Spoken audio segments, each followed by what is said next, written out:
Generalist ಪ್ರಿಡೇಟರ್ಗಳು ಒಂದಷ್ಟು ಈ ಎಲ್ಲಾ ಹಂತಗಳಲ್ಲೂ ಒಂದಷ್ಟು ಕೀಟಗಳನ್ನ ಎಲ್ಲಾ ಹಂತಗಳಲ್ಲೂ ತಿಂದಾಕುತ್ತೆ. ಸೊ ಹೀಗೆ ಪರಿಸರದಲ್ಲಿ ಈ ರೀತಿ ಸಮತೋಲನದಲ್ಲಿ ಇರೋದಕ್ಕೆ ಸಹಾಯವಾಗ್ತದೆ. ಈಗ ನನಗೆ ಒಂದು ಜನರಲಿಸ್ಟ್ ಪ್ರಿಡೇಟರ್ನ ನಾನು ಅವಾಗ ನನ್ನ ಕಣ್ಣಿಗೆ ಸಿಕ್ತು, ಕಾಣ್ತು, ಅದನ್ನ ಇಲ್ಲಿ ಶೇಖರಿಸಿ ಇಟ್ಕೊಂಡಿದೀನಿ. ಇಲ್ಲಿ ನೋಡ್ಬೋದು, ಇದು ಫೋಕಸ್ ಮಾಡಿ, ಇದು ಫೋಕಸ್ ಆಗ್ತಾ ಇದೆಯಾ? ಇದು ನೋಡಿರ್ಬೋದು ನೀವು, ಸಾಕಷ್ಟು ಜನ ನೋಡಿರ್ಬೋದು. ಇಲ್ಲಿ ಕಾಣ್ತಾ ಇರುವಂತದ್ದು ಇದು ಇಯರ್ ವಿಗ್. ಇದೊಂದು ಜನರಲಿಸ್ಟ್ ಪ್ರಿಡೇಟರ್. ಇದು ಇಲ್ಲಿ ಹರಿತಾ ಇದೆಲ್ಲ, ಇದು ಇಯರ್ ವಿಗ್ ಅಂತ ಹೇಳಿ, ಬ್ಲಾಕ್ ಇಯರ್ ವಿಗ್. ಇಲ್ಲಿ ಹೋಗ್ತಾ ಹರಿತಾ ಇದೆಲ್ಲ, ಯಾವುದೇ ಕೀಟದ ಎಲ್ಲಾ ಹಂತಗಳನ್ನು ಭಕ್ಷಣೆ ಮಾಡುತ್ತೆ. ಎಗ್ಗು, ಲಾರ್ವಾ, ಪ್ಯೂಪ, ಅಡಲ್ಟ್, ಹೀಗೆ. ಸೊ ಇದ್ರ ಇನ್ನೊಂದು ವಿಶಿಷ್ಟತೆ ಏನು ಅಂತಂದ್ರೆ, ಈಗ ಇದನ್ನ ಬಿಟ್ಬಿಡೋಣವಾ? ಈಗ ಇದು ಬೆಳೆಗೆ ಸಿಕ್ಕಿತ್ತು. ಇದು ನನ್ನ ಕ್ಯಾನ್, ಗಂಜಲ ತರುವಂತ ಕ್ಯಾನ್. ಇದ್ರಲ್ಲಿ ನಾನು ಇದನ್ನ ಬಂಧಿಸಿಟ್ಟಿದ್ದೆ ಈ ವಿಡಿಯೋದಲ್ಲಿ ನಿಮಗೆ ತೋರ್ಸೋದಕ್ಕೆ ಅಂತ ಹೇಳಿ. ಸಾಕು, ಇದಕ್ಕೆ ತೊಂದರೆ ಕೊಟ್ಟಿದ್ದು, ಇದನ್ನ ಬಿಟ್ಬಿಡೋಣ. ಸೊ ಈಗ ನಾನು ಬ್ಲ್ಯಾಕ್ ಇಯರ್ ವಿಗ್ ತೋರಿಸಿದ್ನಲ್ಲ, ಅದು ಒಂದು ಇನ್ಸೆಕ್ಟ್. ಸೊ ಅದ್ರ ಪ್ರಾಮುಖ್ಯತೆ ಏನು ಅಥವಾ ಅದರ ವಿಶೇಷತೆ ಏನು ಅಂತ ಹೇಳೋದಾದರೆ, ಅದು ಒಂದು ಯೂನಿವೋಲ್ಟೈನ್ ಆರ್ಗ್ಯಾನಿಸಮ್.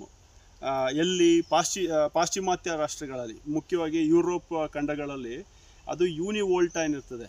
ಏನು ಹಂಗಂದರೆ ಯೂನಿ ಅಂತಂದರೆ ಒಂದು ಅಥವಾ ಸಿಂಗಲ್, ವೋಲ್ಟೈನ್ ಅಂದರೆ ಜನ್ರೇಷನ್.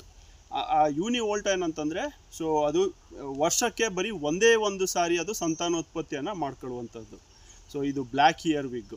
ಸೊ ಏನು ಇದರ ಕೃಷಿಯಲ್ಲಿ ಇದರ ಪ್ರಾಮುಖ್ಯತೆ ಏನು ಅಂತ ನೋಡೋದಾದರೆ, ಸೊ ಅದು ಒಂದು ಜನರಲ್ ಪ್ರಿಡೇಟರ್. ಅದು ಅಂದರೆ ನ್ಯಾಚುರಲ್ ಎನಿಮಿ. ಸೊ ಅದು ಜನರಲ್ ಪ್ರಿಡೇಟರ್ ಆಗಿರೋದ್ರಿಂದ ಕೀಟದ ಎಲ್ಲ ಹಂತಗಳ ಇದನ್ನು ಭಕ್ಷಣೆ ಮಾಡ್ತದೆ.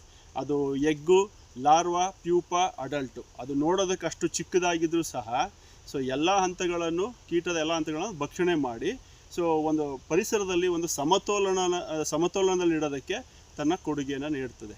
ಸೊ ಏನಕ್ಕೆ ಇದನ್ನು ಪ್ರಾಮುಖ್ಯತೆ ಹೇಳ್ತಾ ಇದ್ದೀನಿ ಅಂತಂದರೆ, ಇದು ನಮ್ಮ ತೋಟದಲ್ಲಿ ಇದ್ದರೆ ಇದು ನಾವು ಹೆಮ್ಮೆ ಪಡಬೇಕು. ಅಂದರೆ ನಾವು ಈಗ ನಾನು ಹೇಳ್ತಾ ಇರ್ತೀನಲ್ಲ, ನಾವು ಸಂರಕ್ಷಣಾ ಕೃಷಿ ಪದ್ಧತಿಯನ್ನು ಅನುಸರಿಸಬೇಕು ಅಂತ.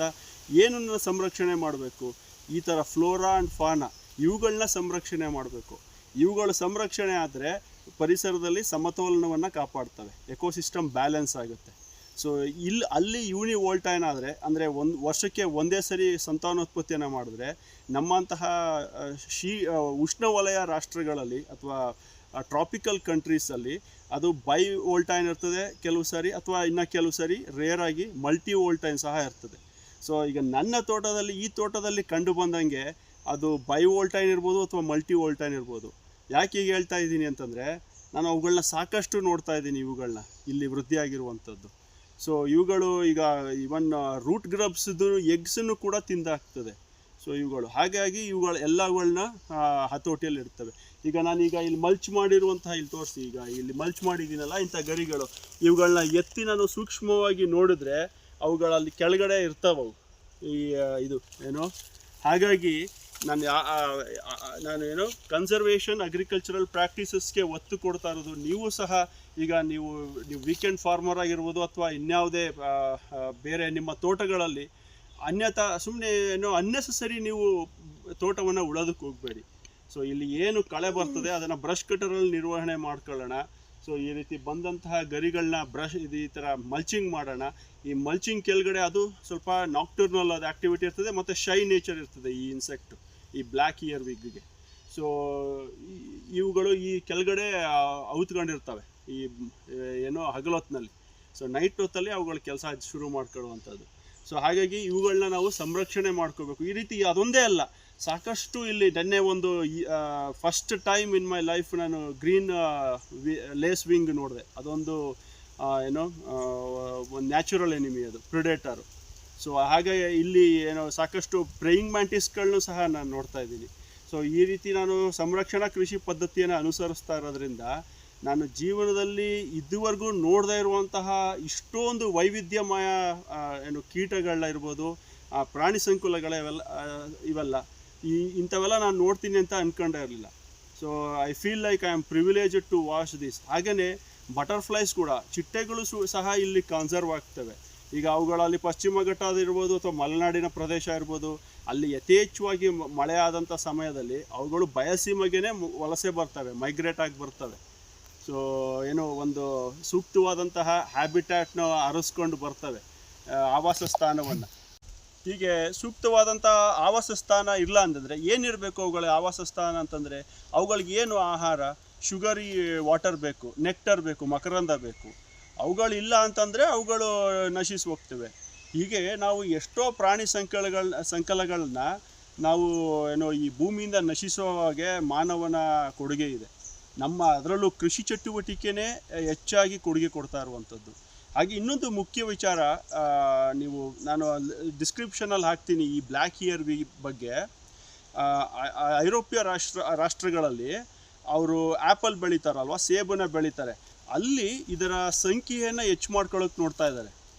ಏನಾಯ್ತು ಅಂದರೆ ಅವರು ಇದಕ್ಕೆ ಯಾವುದೇ ಕೀಟ ಆಹಾರ ಸಿಗಲಿಲ್ಲ ಅಂತಂದರೆ ಈಗ ಎಲೆ ತುದಿಯನ್ನು ತಿಂದುಬಿಡ್ತದೆ. ಅದು ಈ ಟೆಂಡರ್ ಆಗಿರುವಂಥ ಎಲೆ ತುದಿಯನ್ನು ತಿಂದುಬಿಡ್ತದೆ. ಅವರು ಅದನ್ನು ಪೆಸ್ಟ್ ಅಂತ ಭಾವಿಸಿದರು.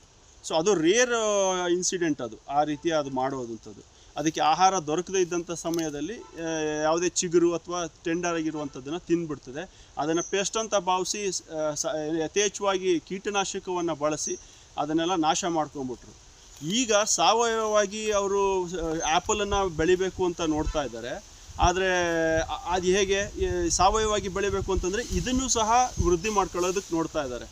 ಏನು ನ್ಯಾಚುರಲ್ ಆಗಿ ಅದನ್ನು ಕನ್ಸರ್ವೇಷನ್ ಬಯೋಲಾಜಿಕಲ್ ಕಂಟ್ರೋಲ್ ಅಂತಾರೆ. ಜೈವಿಕ ನಿಯಂತ್ರಣ, ಸಂರಕ್ಷಣಾ ಜೈವಿಕ ನಿಯಂತ್ರಣ ಅಂತಾರೆ.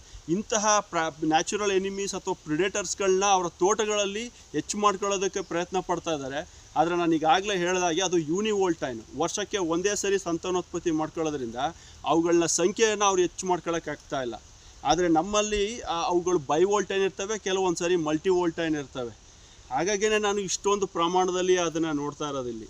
ಸೊ ಹಾಗಾಗೇ ಇದೊಂದು ಇಂಡಿಕೇಶನ್, ಈ ಕೀಟ ಇದೊಂದು ಇಂಡಿಕೇಶನ್ ಏನು, ನಮ್ಮ ಭಾರತದ ಮಣ್ಣು ಇಡೀ ಪ್ರಪಂಚದಲ್ಲೇ ಅತ್ಯಂತ ಶ್ರೇಷ್ಠವಾದ, ಕೃಷಿಗೆ ಶ್ರೇಷ್ಠವಾದ ಮಣ್ಣು ಅಷ್ಟೇ ಅಲ್ಲ, ವಾತಾವರಣ ಕೂಡ ನಮಗೆ ದೊರಕಿರುವಂತಹ, ನಮ್ಮ ದೇಶಕ್ಕೆ, ರಾಷ್ಟ್ರಕ್ಕೆ ದೊರಕಿರುವಂತಹ ವಾತಾವರಣ ಕೂಡ ಅತ್ಯಂತ ಒಂದು ಪೆಕ್ಯುಲಿಯರ್ ಆಗಿರುವಂಥದ್ದು. ಇಲ್ಲಿ ನಾವು ಅವಕಾಶವನ್ನು ಕಲ್ಪಿಸಿಕೊಟ್ರೆ ಎಂತಹ ಸೂಕ್ಷ್ಮಾಣುಜೀವಿಗಳು ಸಹ ಮಣ್ಣಲ್ಲಿ ವೃದ್ಧಿ ಆಗ್ತವೆ, ಹಾಗೆ ಎಂತಹ ಕೀಟಗಳು ಸಹ ಇಲ್ಲಿ ವೃದ್ಧಿ ಆಗ್ತವೆ. ಹಾಗಾಗಿ ಕನ್ಸರ್ವೇಷನ್ ಬಯೋಲಾಜಿಕಲ್ ಕಂಟ್ರೋಲ್ ಅಂತ ಹೇಳಿದ್ನಲ್ಲ, ಸಂರಕ್ಷಣಾ ಜೈವಿಕ ನಿಯಂತ್ರಣ, ಇದು ಎಷ್ಟೋ ಸರಿ ಚಾನ್ಸ್ ಫ್ಯಾಕ್ಟರ್ ಆಗಿರ್ತದೆ. ಯಾಕೆಂತಂದರೆ ಇವುಗಳೆಲ್ಲ ಹೆಚ್ಚಿಗೆ ಅಲ್ಲಿ ವೃದ್ಧಿ ಆಗುವಂಥದ್ದು ಅಲ್ಲಿ ಅವುಗಳ ಪ್ರಕೃತಿಗೆ ಬಿಟ್ಟುವಂಥದ್ದು, ನಮ್ಮ ಕೈಯಲ್ಲಿ ಇರೋದಿಲ್ಲ. ಹಾಗಾಗಿ ಚಾನ್ಸ್ ಫ್ಯಾಕ್ಟರ್ ಇದ್ರೂ ಕೂಡ ನಮ್ಮ ದೇಶದಲ್ಲಿ ಇರುವಂತಹ ವಾತಾವರಣದಿಂದ ನಾವು ಸರಿಯಾದಂತಹ ಹ್ಯಾಬಿಟ್ಯಾಟ್ನ ಕಲ್ಪಿಸ್ಕೊಟ್ರೆ, ಆವಾಸ ಸ್ಥಾನವನ್ನು ಕಲ್ಪಿಸ್ಕೊಟ್ರೆ ಖಂಡಿತವಾಗಿಯೂ ಇವುಗಳಲ್ಲಿ ವೃದ್ಧಿಯಾಗಿ ಅಲ್ಲಿ ನೆಲೆಸಿ ನಮ್ಮ ಬೆಳೆನ ರಕ್ಷಣೆ ಮಾಡ್ತವೆ. ಪರಿಸರವನ್ನು ಸಮತೋಲನದಲ್ಲಿ ಇಡೋದಕ್ಕೆ ಇವುಗಳ ಪಾತ್ರ ಇರ್ತದೆ ಅಂತ ಹೇಳ್ತಾ ನನ್ನ ಮಾತನ್ನು ಮುಗಿಸ್ತೀನಿ. ನಮಸ್ಕಾರ.